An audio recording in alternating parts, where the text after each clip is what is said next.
जी हाँ, नमस्कार विद्यार्थियों, स्वागत है आपका ज्ञान सागर संस्थान के ऑनलाइन प्लेटफॉर्म पर। मैं सत्यार्थ सर आप सभी का स्वागत करता हूँ हमारी यूट्यूब क्लासेस में।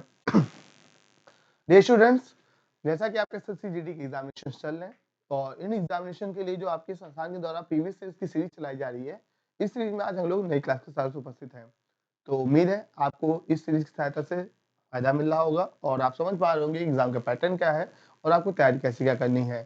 चलिए देखते हैं क्लास को। और हाँ, मैं आपको बताना चाहता हूँ कि आपको इसी ज्ञान सागर के चैनल पर जो आपके अभी करंट एग्जामिनेशन हो रहे हैं इनका आपका रिव्यू, ठीक है, आपको कैसे क्वेश्चन आ रहे हैं, कौन कौन से क्वेश्चन आ रहे हैं, ये आपको मिलने वाला है आपका इसी चैनल पे। जुड़े रहिएगा ज्ञान सागर के साथ में।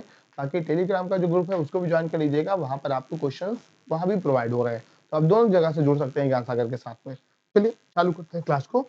यहाँ पर आपका पहला है, किसी देश में जीडीपी यानी ग्रॉस डोमेस्टिक प्रोडक्ट सकल घरेलू उत्पाद उस देश में माल और सेवाओं के उत्पादन के माध्यमों से जोड़े गए मूल्य का मापक है, जिसकी माप की जाती है प्रत्येक एकांतर वर्ष में यानी 1 वर्ष के अंतराल में, प्रत्येक 5 वर्ष में, प्रत्येक 3 वर्ष में, आपातकालीन के दौरान। ठीक है, तो यहाँ पर जो आपके जीडीपी की माप होती है यहाँ पर आपकी कब की जाती है, प्रत्येक 3 वर्ष में। ठीक है, तो सकल घरेलू उत्पाद, ठीक है, तो सकल घरेलू उत्पाद से मतलब क्या होगा, किसी भी देश के अंदर, ठीक है, घरेलू उत्पाद से मतलब यहाँ पर क्या है आपका कि भी किसी भी देश की सीमा के अंदर, चाहे आपके देश की कंपनियां हो चाहे विदेश की कंपनियां हो, इनके द्वारा उत्पादित आपके अंतिम वस्तुओं और सेवाओं का जो मूल्य होता है वो आपका क्या कहलाता है, जीडीपी कहलाता है। तो यहाँ पर इसके आपका क्या होता है, प्रत्येक 3 वर्ष में समीक्षा की जाती है।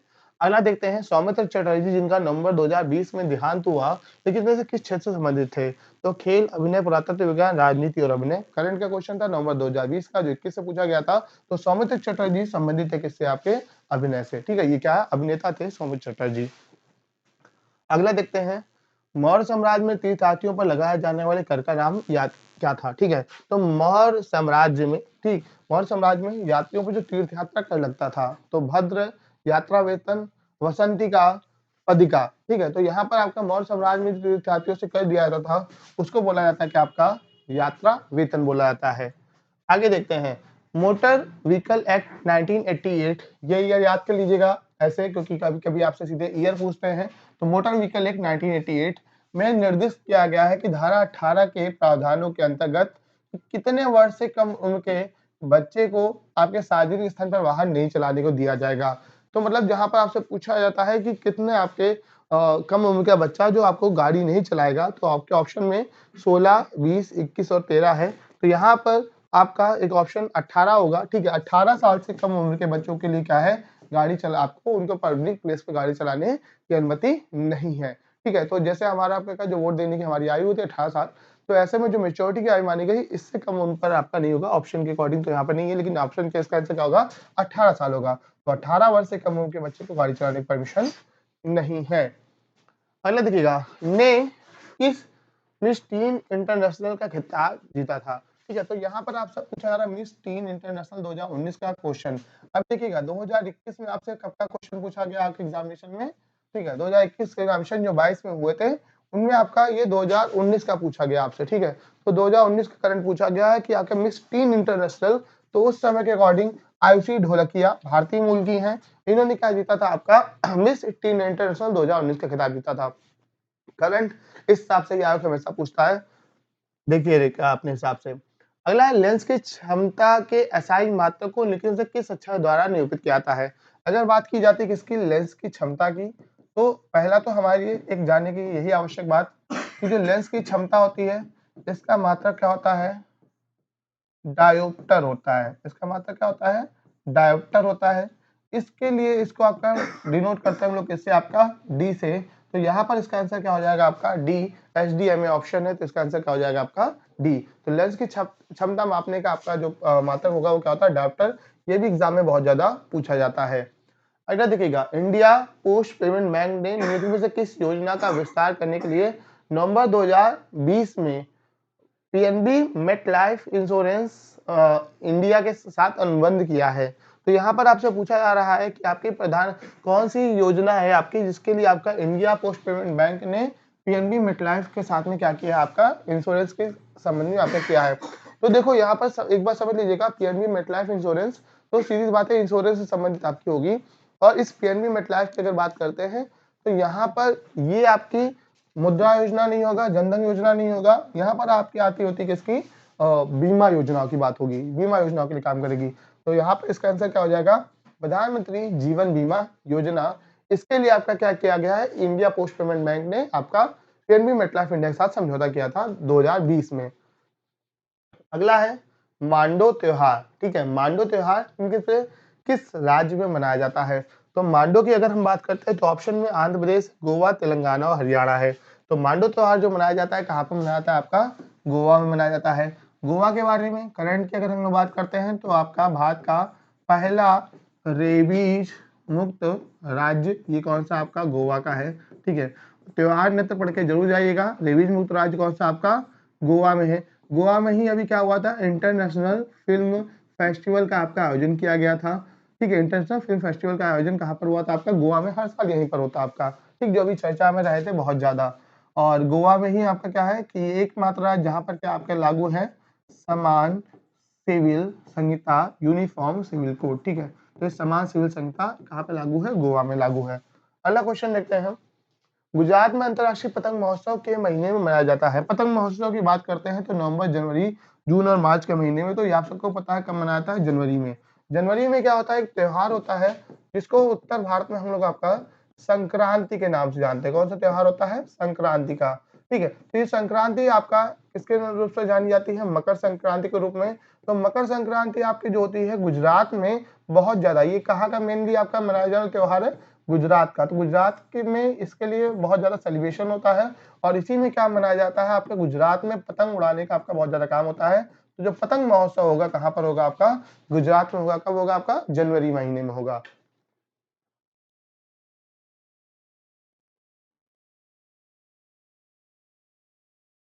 अगला है अक्टूबर 2019 में BCCI Bharat cricket council of India के कंट्रोल बोर्ड के सचिव के रूप में किसे नियुक्त किया गया था।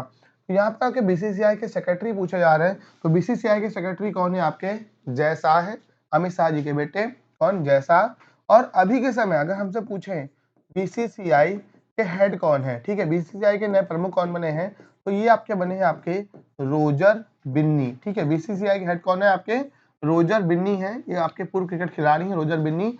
अगर बीसीसीआई के लिए पूछा जाए अभी के समय वर्तमान में चयन समिति के अध्यक्ष, ठीक है, तो वर्तमान में चयन समिति के अध्यक्ष की अगर बात करते हैं तो चयन समिति के अध्यक्ष कौन है आपके, ये फिर से चुने गए हैं आपके कौन, चेतन शर्मा। ये आपके बीसीसीआई की चयन समिति के क्या है, अध्यक्ष हैं। अगर बीसीसीआई से जुड़ी बात की जाए तो भारतीय पुरुष क्रिकेट टीम के कोच की अगर बात करते हैं तो कौन है आपके, Rahul Dravid.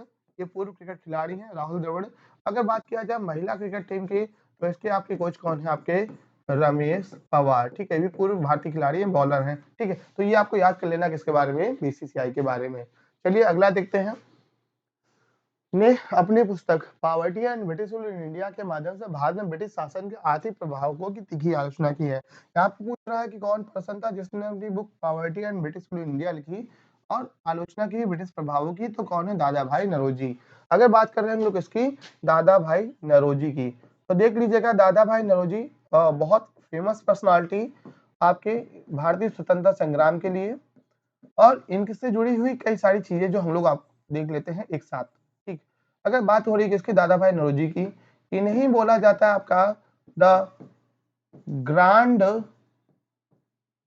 Old man of India, Bharat का वयोवृद्ध नेता या पुरुष किसको बोलते हैं, दादा भाई नौरोजी को grand old man of India और ज्यादा पूछा जाता है। दूसरी बात जो इनके बारे में पढ़नी है, ये ब्रिटिश पार्लियामेंट में चुने जाने वाले पहले भारतीय, ठीक है, पहले भारतीय अगर कोई थे तो कौन थे, दादा भाई नौरोजी, जो ब्रिटिश पार्लियामेंट में चुने गए थे। एक खास बात इनके बारे में, ये दादा भाई नौरोजी थे, इन्होंने क्या किया था, इन्होंने अपनी एक पत्रिका निकाली थी और उस पत्रिका का नाम था रफ्त गुफ्तार। पत्रिका का नाम था रफ्त गुफ्तार। इन्होंने अपनी एक संस्था बनाई थी, संस्था का नाम था रहनुमाई मजद यासन, संस्था का नाम था रहनुमाई मजद यासन। और ये जो दादा भाई नौरोजी थे इन्होंने क्या किया था, एक सिद्धांत दिया था, एक थ्योरी दी थी, बहुत ज्यादा आपके चर्चा में थी, और इस थ्योरी को ही बोलते हैं हम आपका मनी ड्राफ्टिंग थ्योरी, यानी धन, इसको बोलते हैं धन निष्कासन के सिद्धांत। तो क्लास ले रहा,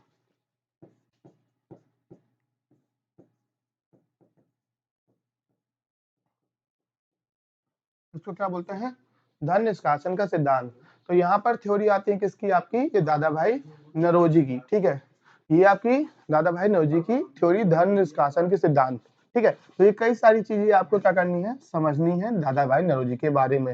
ये दादा भाई नौरोजी ये कांग्रेस के आपके द्वितीय अध्यक्ष थे, ये भी याद रखिएगा, कांग्रेस के सेकंड अध्यक्ष कौन थे, दादा भाई नौरोजी थे, ठीक।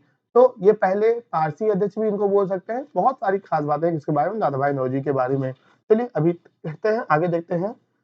1961 में यूएस फेडरल रिजर्व ने नामक एक मौद्रिक नीति पहल शुरू की थी, जो दीर्घकालिक दरों को कम करते हुए अमेरिकी अर्थव्यवस्था को प्रोत्साहित करने के लिए डिजाइन की गई थी।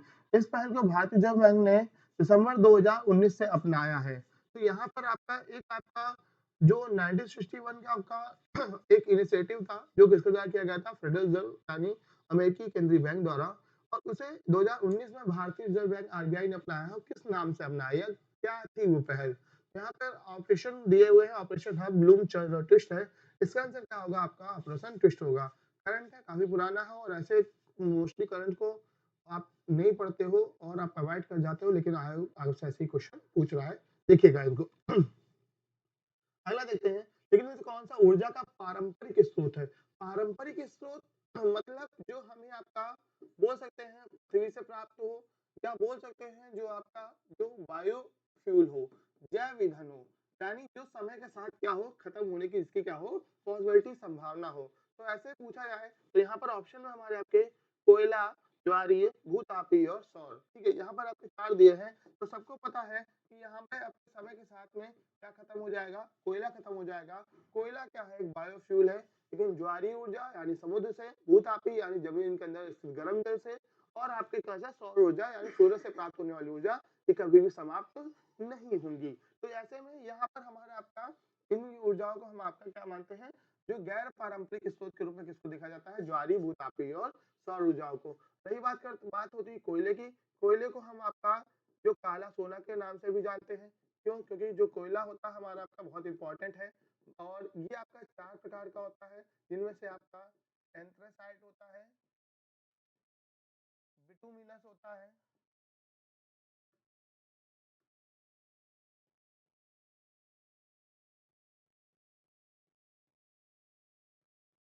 लिग्नाइट होता है, और कौन सा होता है,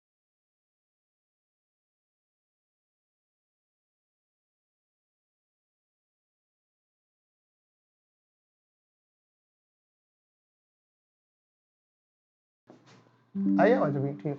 जिनमें से सबसे अच्छा जो कोयले का अगर प्रकार होता है तो आपका एंथ्रेसाइट होता है, ठीक है, सबसे अच्छा पूछे तो एंथ्रेसाइट है, ये सबसे गुड क्वालिटी का होगा। और पूछे सबसे बैड क्वालिटी का, यानी इसमें कोयले की मात्रा बहुत कम होती है, वो कौन सा होता है, पीट कोयला होता है। बात हो रही किसके, कोयले की, तो भारत में जो कोयला होता है, भारत में कोयला आपको किसमें मिलता है, गोंडवाना क्रम की चट्टानों में मिलता है। ये भी याद रखिएगा, कौन सी चट्टाने में, गोंडवाना क्रम की चट्टानों में कोयला मिलता है, ठीक। तो इसके अलावा भारत में जो टर्सरी क्रम की चट्टानें होती हैं, यानी तृतीयक श्रेणी की चट्टानें होती हैं, इन टर्सरी क्रम की चट्टानों से आपको क्या मिलता है, पेट्रोलियम पदार्थ की प्राप्ति होती है, ठीक है, पेट्रोलियम पदार्थ मिलते हैं। और अगर बात करते हैं विंध्य क्रम की चट्टानों की, तो विंध्य क्रम की चट्टानों से भारत में क्या मिलता है, आपका खनिज मिलता है, ठीक, सॉरी, धारवाड़ क्रम की चट्टानों से क्या मिलता है, खनिज मिलता है। तो ये सारी आपको चीजें याद रखनी है, धारवाड़ क्रम से आपको खनिज मिल रहा है, कोयला गोंडवाना क्रम से मिल रहा है, टर्सरी क्रम से पेट्रोलियम मिल रहा है, ठीक। चलिए आगे देखते हैं अगला क्वेश्चन आपका। यहाँ पर नहर की एक जल गिरिवास चैनल, जहाँ पानी को बलपूर्वक उत्थान द्वारा भूमि के ढलान के ऊपरी दिशा में प्रवाहित करते हैं, ठीक है। तो मतलब यहाँ पर आपसे पूछा जा रहा है कि ऐसा कौन सा कॉन्सेप्ट है जिसमें नहरों में आपका पानी को ढलान के विपरीत आपका जबरदस्ती मोटर या किसी अन्य तरीके से ले जाया जाता है, जलोत्सरण, कमान क्षेत्र, जलभत या उत्थापन प्रणाली, ये कहलाता है उत्थापन प्रणाली। हमारे यहाँ पर विश्व में 2 बड़ी नहरें हैं, एक का नाम कौन सा आपका, स्वेज नहर, और दूसरी आपकी कौन सी नहर, पनामा नहर। तो सुएज नहर और पनामा नहर इसी प्रणाली पर काम करती हैं, जिसमें आपके पानियों के नहर में कई सारे चैनल लॉक सिस्टम होते हैं, ठीक है, या हम चैनल लॉक सिस्टम ये भी पूछ लेते हैं आपसे, ठीक है। तो इस चैनल लॉक प्रणाली पर भी आपके आधारित है ये आपकी नहरें, और इसमें क्या करते हैं, आपके पानी को बलपूर्वक आप एक प्लेस से दूसरे प्लेस ले जाकर आपका क्या करते हैं, अप एंड डाउन करते हैं। तो यहाँ पर अगर देखा जाए चैनल लॉक प्रणाली की, तो ये आपकी सुएज और आपकी पनामा नहर। अगर सुएज नहर की बात करते हैं तो सुएज नहर आपके इस भूमध्य सागर को, मेडिटेरियन सी को जोड़ती है, किससे, आपके लाल सागर से जोड़ती है, रेड सी से जोड़ती है। वहीं बात करते हैं पनामा की, तो पनामा ये जो आपकी नहर होती है, ये पश्चिम में जो हमारा आपका क्या है, प्रशांत महासागर है, ठीक है। इस प्रशांत महासागर की बात करें, और इस प्रशांत महासागर को जोड़ती है किससे जाकर, अटलांटिक महासागर से। तो यहाँ पर ये चीजें आपको याद करनी है कि नहरें किसको किसको जोड़ती हैं, ये भी आपसे एग्जाम में पूछा आता है, ठीक है। तो चलिए आगे देखते हैं। अगला क्वेश्चन है 4 से 9 नवंबर 2020 तक शारजाह में आयोजित हुए महिला T20 का प्रायोजक कौन था। तो यहाँ पर उस समय का करंट है आपका, इस T20 वर्ल्ड कप का प्रायोजक मतलब स्पॉन्सर जो कौन था, वो कौन था, आपका जियो थी, ठीक है। ये आपकी जियो आपकी कंपनी जो अभी वर्तमान भारत की है कंपनी, सबसे बड़ी कंपनी, वो ये प्रायोजक थी। अगला नवंबर 2020 में 80वें अखिल भारतीय पीठासीन अधिकारी सम्मेलन का आयोजन, ठीक है। पीठासीन अधिकारी के सम्मेलन का आयोजन किस शहर में किया गया। यहाँ पर हल्दिया, बावला, झरिया और केवड़िया। तो इसका आयोजन कहाँ पर हुआ था, इसका आयोजन होता है कहाँ पर, केवड़िया में। केवड़िया कहाँ पड़ता है, गुजरात में। और केवड़िया क्यों फेमस है, क्योंकि केवड़िया शहर में ही आपका, ये केवड़िया शहर कहाँ पर है, सबसे पहली बात तो गुजरात में नर्मदा नदी के किनारे है, और इस नर्मदा नदी के किनारे केवड़िया में ही आपकी स्टैचू है आपकी, ठीक है, स्टैचू ऑफ यूनिटी, यानी विश्व की सबसे ऊंची मूर्ति जो किसकी है, सरदार वल्लभ भाई पटेल की, ठीक है। तो ये आपकी स्टैचू ऑफ यूनिटी इनकी है, जिनका बर्थडे हम लोग आपका 31 अक्टूबर को मनाते हैं, और इस दिन हम लोग नेशनल यूनिटी डे यानी राष्ट्रीय एकता दिवस भी मनाते हैं। तो स्टैचू ऑफ यूनिटी याद रखिएगा, यहीं पर आपके केवड़िया जिले में विश्व की सबसे ऊंची मूर्ति है। अगला देखिएगा, निम्न में से किस ऑटोमोबाइल कंपनी ने सितंबर 2021 में भारत में बिक्री के लिए वाहनों का निर्माण बंद करने के अपने निर्णय की घोषणा की। तो करंट का क्वेश्चन उस समय के अकॉर्डिंग था कि किस कंपनी ने आपके अपने यहाँ पर भारत में कार निर्माण की प्रक्रिया को बंद करने का फैसला किया। तो आपकी कौन सी थी, फोर्ड मोटर कंपनी। फोर्ड कहाँ की आपकी, ये अमेरिका की कंपनी है, जिसने भारत में अपने कार निर्माण को बंद कर दिया। ये वही फोर्ड कंपनी है, इसके बारे में छोटा सा आपको मजेदार इंसिडेंट बता देता हूँ। फोर्ड कंपनी थी जो टाटा कंपनी भारत की, जो माननीय रतन टाटा जी जो है, इनकी कंपनी जब शुरुआत में घाटे में थी और इनकी कंडीशन काफी अच्छी नहीं थी, तो ऐसे में उन्होंने फोर्ड कंपनी के सामने प्रस्ताव रखा अपनी साम्राज्य को या आपके कारों के व्यवसाय को बेचने का। तो ऐसे में जो फोर्ड के मालिक थे, उन्होंने रतन टाटा जी से बोला था कि मैं आप पर एहसान कर रहा हूँ वो आपकी कंपनी को खरीद के। ये बात रतन टाटा जी को मनी मन लग गई। रतन टाटा जी ने कुछ बोला नहीं उनसे, और वो वहां से चले आए भारत वापस। उन्होंने तय कर दिया कि मैं आपकी अपनी कारों की कंपनी आपको नहीं बेचूंगा। इसके बाद में रतन टाटा जी ने अपने टाटा मोटर्स के बिजनेस को इम्प्रूव किया, कारों के व्यापार को इम्प्रूव किया, और आज आप सबको पता है कि टाटा की गाड़ियों की क्वालिटी कितनी बढ़िया होती है। तो अब ऐसे कंडीशन में टाटा कंपनी ने खुद को जब इम्प्रूव कर लिया, और कंडीशन ये हो गई कि फोर्ड कंपनी के दो मॉडल, एक रेंज रोवर और दूसरा आपका जगुआर, ये दो बहुत बड़े वैश्विक मॉडल थे कारों के, जिन्हें टाटा ने क्या कर लिया, फोर्ड से परचेस कर लिया। और तब रतन टाटा जी ने एक शर्त रखी थी कि फोर्ड कंपनी के मालिक को क्या करना पड़ेगा, भारत आकर अपनी कारों को बेचना पड़ेगा, क्योंकि तब फोर्ड कंपनी घाटे में थी। तो ये होती है आपकी कंडीशन, और ये आपके रतन टाटा जी की महानता, और एक हमारे सबके लिए सीख कि समय सबका एक सा नहीं रहता, तो कभी भी अपने समय का घमंड नहीं करना चाहिए। चलिए अगला देखते हैं। किस श्रेणी को ऊपरी एशिया की रीढ़ बोलते हैं। ऊपरी एशिया की रीढ़ की बात करते हैं लद्दाख, कैलाश, काराकोरम और जास्कर श्रेणी। देखिएगा, अगर हम भारत में बात करते हैं तो भारत में एक सेक्शन मिलता है जिसको बोलते हैं आपका ट्रांस हिमालय। तो ये ट्रांस हिमालय मेनली हमारा आपका जम्मू कश्मीर राज्य में फैला हुआ है। तो यहाँ पर आपसे पूछ रहे हैं कि ऊपरी आपकी श्रेणी की रीढ़, तो यहाँ पे सबसे ऊपर की जो हमारी आपकी रेंज होती है उसका नाम क्या होता है, काराकोरम। काराकोरम के बाद में जो हमारी आपकी अगली श्रेणी होती है, इसको हम लोग आपका बोलते हैं आपका कौन सा, लद्दाख। इसके बाद जो हमारी आपकी अगली श्रेणी होती है, इसको आपका बोला जाता है आपका किसके नाम से, जास्कर, हालांकि इतनी बड़ी नहीं है जितनी बड़ी मैं बना रहा हूँ, लेकिन मैं अभी जल्दी में से करता हूँ, ठीक है। और यहाँ पर आपकी कौन सी, पीर पंजाल। तो निम्नलिखित श्रेणियों में से देखा जाए तो सबसे ऊपर की अगर आपकी श्रेणी कौन सी है, काराकोरम है, और ये ऊपरी एशिया के सेक्शन में पड़ती है। तो ऊपरी एशिया की ऋण कौन सी हो जाती है, काराकोरम श्रेणी हो जाती है। काराकोरम श्रेणी खास है बहुत से मामलों में, क्योंकि इस काराकोरम श्रेणी में ही आपका भारत का सबसे ऊंचा पर्वत या विश्व का दूसरा सबसे, भारत में कोई स्थित नहीं है, ठीक है। भारत में स्थित अगर बात करते हैं तो आपका कंचनजंगा होता है, लेकिन पूर्णतः स्थित बात करते हैं तो नंदा देवी उत्तराखंड का होता है। तो यहाँ पर आपका केटू जो है, केटू या गॉडविन ऑस्टिन, वो इसी काराकोरम रेंज में है। इसी काराकोरम रेंज में भारत का सबसे बड़ा ग्लेशियर सियाचिन ग्लेशियर या विश्व का सबसे ऊंचा युद्ध क्षेत्र, जहां पर रिसेंटली आपके नियुक्त होने वाली पहली महिला सैनिक बनी है कौन, Shiva Chauhan. Fire and fury corps से हैं, 3 जनवरी को उनकी नियुक्ति हुई थी, अगले 3 महीने के लिए इनकी पोस्टिंग हुई है। तो इससे सियाचिन ग्लेशियर जो विश्व का सबसे ऊंचा युद्ध क्षेत्र है, यहाँ नियुक्त होने वाली पहली महिला कौन बनती है, आपकी शिवा चौहान बनती है। याद कर लीजिएगा, अच्छा क्वेश्चन करंट का बनता है ये, ठीक है, क्योंकि पहली बार ऐसा हुआ कि महिला की नियुक्ति की गई है। और उसके अलावा यहाँ पर आपका इस काराकोरम रेंज की बात करते हैं तो इसी पर एक आपका काराकोरम दर्रा भी इसी के नाम पर काराकोरम पास भी है, ठीक है। ये सारी चीजें आपकी इस काराकोरम रेंज में है, आगे हर किसी श्रेणी की कोई ना कोई खास बात है। चलिए आगे देखते हैं अगला क्वेश्चन। बाबर ने निम्न से किस वर्ष दिल्ली के सुल्तान को हराकर दिल्ली और आगरा पे कब्जा किया था? तो 1524, 26, 22 और 28। सबको पता है कि 1526, 1526 में क्या होता है, 1526 में एक लड़ाई होती है जिसका नाम होता है पानीपत का प्रथम युद्ध, ठीक है। तो पानीपत का जो प्रथम युद्ध होगा ये किसके बीच में हुआ था, ये हुआ था बाबर के बीच में, और बाबर के साथ में कौन थे, आपके इब्राहिम लोदी, ठीक है। कौन थे, बाबर और इब्राहिम लोदी थे। और ये जो बाबर और इब्राहिम लोदी थे, इनकी लड़ाई हुई और इस युद्ध में किसकी मृत्यु हो जाती है, इब्राहिम लोदी की मृत्यु हो जाती है। इब्राहिम लोदी दिल्ली सल्तनत का एकमात्र सुल्तान जिसकी युद्ध के मैदान में क्या हुई थी, मृत्यु हुई थी। तो ऐसे इसके बाद में कौन जीता है, बाबर, और इसी के बाद बाबर भारत में क्या करता है, मुगल साम्राज्य की स्थापना करता है। यहाँ पे इसका आंसर क्या होगा, 1526 होगा। अगला क्वेश्चन देखिएगा, एक 31 अगस्त 2021 तक प्राप्त जानकारी के अनुसार इनमें से किस रेलवे स्टेशन को भारतीय खाद्य सुरक्षा मानक प्राधिकरण यानी FSSAI के द्वारा 5 स्टार ईट राइट स्टेशन प्रमाण नहीं किया गया है? तो यहाँ पर आपसे अगर पूछा जा रहा है नहीं किया गया है, तो नहीं में हमारा आपका देखिएगा, नहीं बहुत बारीक सी चीज है। यहाँ पर छत्रपति शिवाजी टर्मिनल जो आपका कहाँ पर है, CST इसको बोलते हैं, ये आपका यूनेस्को के हेरिटेज साइट में शामिल है, कहाँ पे, मुंबई में।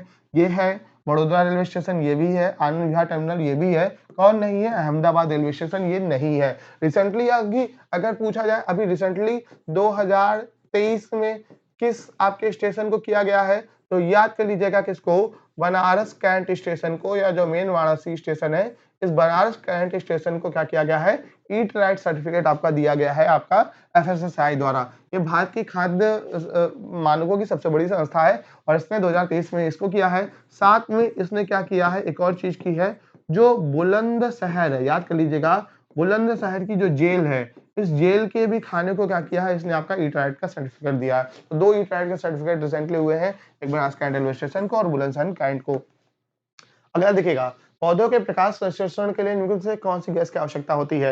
यानी जो फोटोसिंथेसिस करना है तो पौधों को, तो सीधी सी बात है, वो क्या ग्रहण करते हैं, CO2, सभी जानते हो, इसमें कहने सुनने कोई बात नहीं है। अगला है, पानी से क्लोरीन की ग्लोरिया या क्या मिलाकर उसमें से क्लोरीनीकरण क्या आता है? क्लोरीनीकरण से मतलब होता है ब्लीचिंग, क्लोरीन की गोलियां मिलाकर, मतलब बोल सकते हैं उसको जीवाणु रहित करना, या उसमें जो बैक्टीरिया वगैरह होते हैं उनको मारने के लिए क्या मिलाया जाता है, तो आपका साधारण नमक, ब्लीचिंग पाउडर, बेकिंग सोडा और हल्दी पाउडर, इसमें क्या मिलाया जाता है, आपका ब्लीचिंग पाउडर। अच्छा, ब्लीचिंग पाउडर जो होता है वो भी आपका किससे बनता है, क्लोरीन से बनता है, ये भी याद रखिएगा। अगला देखते हैं, नवंबर 2020 में निखिल से किस खेलों में उनके योगदान के लिए फाउंडेशन नेशनल अवार्ड से सम्मानित किया गया था? तो यहाँ पर आपसे पूछा नवंबर 2020 में किसे आपके खेलों के योगदान के लिए फाउंडेशन नेशनल अवार्ड से सम्मानित किया गया था?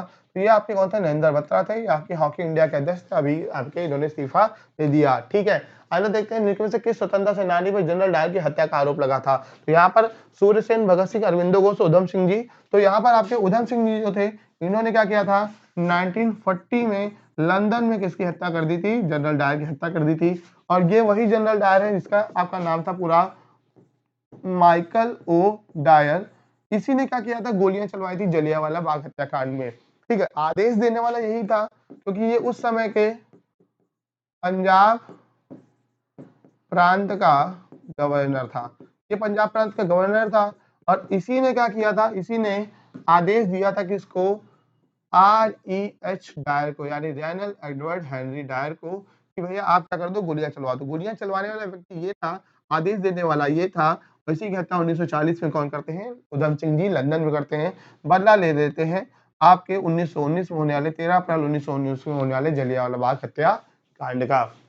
अगला देखते हैं, देखिए तो किस राज्य में विधानसभा निर्वाचन क्षेत्रों की संख्या सबसे अधिक है। मतलब पूछा जा रहा है आपसे घुमा के कि किस राज्य में सबसे ज्यादा विधानसभा सीटें हैं, तो आप सबको पता है उत्तर प्रदेश में। उत्तर प्रदेश में सर्वाधिक विधानसभा सीटें हैं। उत्तर प्रदेश में आपकी विधानसभा सीटों की संख्या कितनी है, 403 है, प्लस एक सीट जो किसके लिए जाती है, आपके एंग्लो इंडियन के लिए जाती है। तो यहाँ पर जो आपका एंग्लो इंडियन का प्रावधान है राज्यों की विधानसभाओं में नियुक्त होने का, इसका आपका प्रावधान किया गया है किसमें, आर्टिकल 333 में। ठीक है, आर्टिकल 333 में किया गया है। अगर ये आपके राज्य की विधानसभा है, स्टेट की अगर बात हो रही है। अगर आपसे पूछा जाए सेंट्रल के लिए, तो सेंट्रल के लिए हम सबको बता देना है ये किसमें उल्लेख है, आर्टिकल 331 में एंग्लो इंडियन की नियुक्ति का प्रावधान किसमें है, आर्टिकल 331 में। लेकिन अब तक बार जो आपके सीटों का आरक्षण बढ़ाया गया, उसको आपको क्या कर दिया गया, आपका रद्द कर दिया गया है, एंग्लो इंडियन का नहीं बढ़ाया गया है। अगला देखते हैं, भारत सरकार ने इनमें से किसे सितंबर 2021 में G20 का शेरपा वो होता है जो आपका सब आपका बोल सकते हैं कि सारे कामों की निगरानी करता है, आपका मूल्यांकन करने वाला व्यक्ति। तो उस समय आपके जो G20 के शेरपा नियुक्त किए गए थे कौन थे, पीयूष गोयल थे G20 के शेरपा, क्योंकि 2023 के लिए G20 की अध्यक्षता किसके पास में है, इंडिया के पास में है। अगले साल 2024 में G20 कहाँ होना है, ब्राजील में होना है। और इसके पहले आपका 2022 में G20 कहाँ पर हुआ था, ये हुआ था इंडोनेशिया में।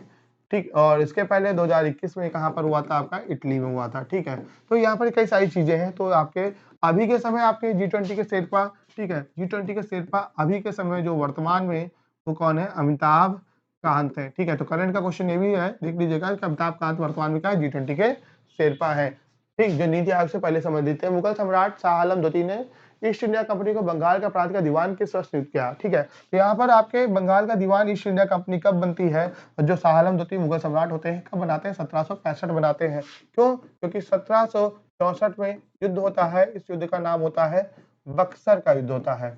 बक्सर के युद्ध में किसकी हार हो जाती है, शाह आलम द्वितीय, ठीक, शुजाउद्दौला और मीर कासिम की। और इन लोगों की जब हार होती है, इसके बाद में एक संधि होती है जो जानी जाती है किसके नाम से, इलाहाबाद की प्रथम संधि। ठीक है, इलाहाबाद की प्रथम संधि। और ये जो संधि होती है इलाहाबाद की प्रथम संधि, ये होती है 12 अगस्त 1765 को।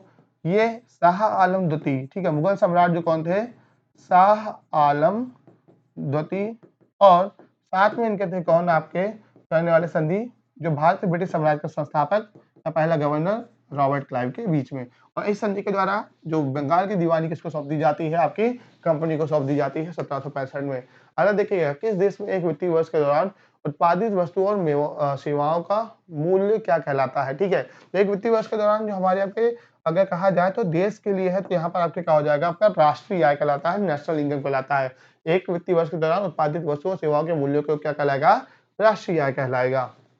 निम्नलिखित में किस रसायन का उपयोग सूक्ष्म जीवों के विकास की रोकथाम के परीक्षक रूप में नहीं किया जाता। जहां भी कभी नहीं मिले तो उसको हाईलाइट कर लिया करिए ताकि आपको समझने में आसानी रहे, कंफ्यूजन ना हो। ऑप्शन में बेंजोइक एसिड है, सोडियम बेंजोएट है, ठीक है, सोडियम मेटाबाइसल्फाइड है, सोडियम हाइड्रोजन कार्बेट है। ठीक है, तो यहाँ पर आपका देखो बेंजोइक एसिड, सोडियम बेंजोएट, ठीक है, और यहाँ पर सोडियम मेटाबाइसल्फेट, ये तीनों का उपयोग किसमें करते हैं, आपका परीक्षक में करते हैं। यहाँ पर सोडियम हाइड्रोजन कार्बोनेट है, इसका यूज किसमें नहीं किया जाता है, परीक्षक के रूप में नहीं किया जाता है। बाकी आपको तीनों आपको भोज्य पदार्थों के परीक्षक के रूप में घरों में जब माताएं लोग कुछ बनाती हैं अचार वगैरह, तो उसमें इसका इस्तेमाल करती हैं, आपने देखा भी होगा।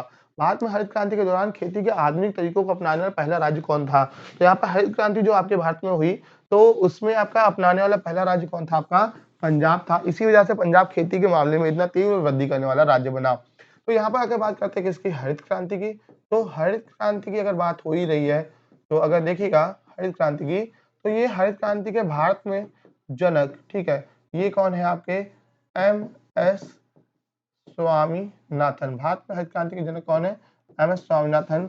और अगर पूछा जाए विश्व में, तो विश्व में आपके कौन है, नॉर्मन बोरलॉग, ये दो नाम याद रखिएगा, नॉर्मन बोरलॉग और आपके कौन, आपके एम एस स्वामीनाथन। ठीक,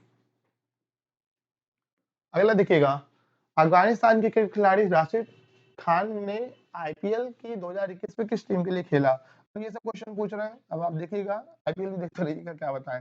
पंजाब किंग्स, सनराइजर्स हैदराबाद, तो इसका आंसर क्या था, सनराइजर्स हैदराबाद। इस टीम के लिए इन्होंने खेला आपका ये आपका मैच, ठीक है। और इस बार आपका जो 2022 का आईपीएल है, 2022 का आईपीएल आप सबको पता है किसने जीता है, ये गुजरात टाइटंस ने जीता है।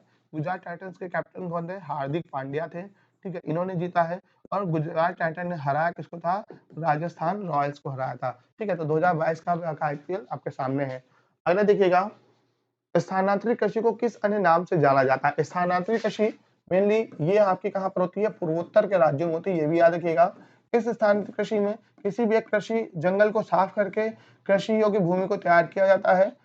कुछ समय तक खेती करने के बाद में इस क्षेत्र को, जब इसका उपजाऊपन खत्म हो जाता है, इस क्षेत्र को छोड़कर अगले जंगल को साफ करके वहां पे खेती की जाती है। अगली बार फिर ये प्रक्रिया किसी अन्य क्षेत्र और किसी अन्य क्षेत्र के साथ में ऐसे ही करते रहते हैं। इस वजह से क्या होता है आपका कि जंगल खत्म होते चले जाते हैं, मिट्टी उपजाऊ होती चली जाती है, तो ये आपके और मिट्टी में बोल सकते हो कि अनुर्वरकपन भी बढ़ता चला जाता है, ठीक। तो कटाव वगैरह भी होगा तो दिक्कत रहती है। तो इसको और किस नाम से जानते हैं, स्टैजनबर्ग, रंबल एंड टंबल, शिफ्ट और बर्न, स्लैश और बर्न। स्लैश माने काटना, बर्न माने जला देना। ये आपके जो पेड़ वगैरह होते हैं उसको काट के क्या कर देते हैं, जला देते हैं, इसलिए आपको इसको स्लैश एंड बर्न के नाम से जाना जाता है। मेनली होती कहाँ, पूर्वोत्तर के राज्यों में होती है। तो कभी भी कोई पूर्वोत्तर का राज्य आपको ऑप्शन मिल जाए कर दीजिएगा। 2020 में इमैनुअल चारपेंटर और जेनिफर डॉर्डेना को संयुक्त रूप से किस क्षेत्र में नोबेल दिया गया है। यहाँ पर 2020 का नोबेल भी पूछा गया आपसे, साहित्य, भौतिक विज्ञान, रसायन विज्ञान के साथ साथ। तो उस समय के अकॉर्डिंग इसका आंसर क्या होगा आपका, रसायन शास्त्र में इसको इनको दिया गया था, ठीक। अरे देखिएगा, who among the following decides whether a particular bill is money bill और नॉट, ठीक है। तो मतलब ये पूछ रहा है कोई भी विधेयक धन विधेयक है कि नहीं, इसका निर्धारण किसके द्वारा किया जाता है, ठीक है। ये आपसे पूछा गया है। तो अगर आपसे यहाँ पे पूछ रहा है finance minister of India, controller and auditor general of India यानी CAG, speaker of Lok Sabha, attorney general of India, तो सबको इसका आंसर पता है आपका, स्पीकर ऑफ लोकसभा। ये तय करता है कोई विधेयक धन विधेयक होगा कि नहीं। अगर रही बात धन विधेयक की, तो धन विधेयक केवल केवल कहाँ पेश होता है, लोकसभा में पेश होता है। धन विधेयक केवल केवल कहाँ पेश होगा, लोकसभा में पेश होगा। धन विधेयक की अगर बात करते हैं इसकी परिभाषा की, ठीक है, इसकी परिभाषा आपको मिल जाएगी आर्टिकल 110 में।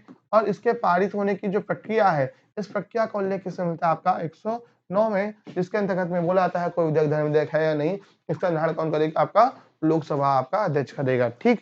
चलिए अगला क्वेश्चन देखते हैं। 2020 में राजीव गांधी खेल रत्न पुरस्कार कितने खिलाड़ियों को दिया गया था।